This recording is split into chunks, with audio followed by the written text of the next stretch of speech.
Mahatma Gandhi reminded us, the earth, the air, the land, the water are not an inheritance from our forefathers, but on loan from our children. So we have to hand over to them at least as it was handed over to us.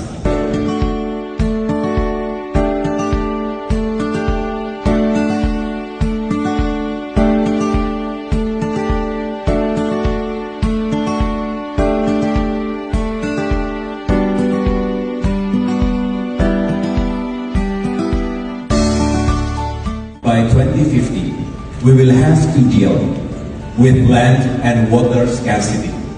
This year's overall theme, Water for Shared Prosperity, is very relevant because it embodies at least three interrelated principles. First, water management. The scope of genuine prosperity also includes the state of success, happiness, and health. My second principle, fair accessibility, which is a manifestation of interspatial sharing.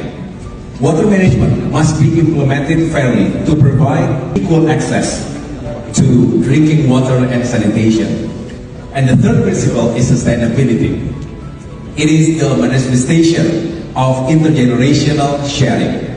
We want our children and our children's children live in a healthy, sustainable, and livable planet.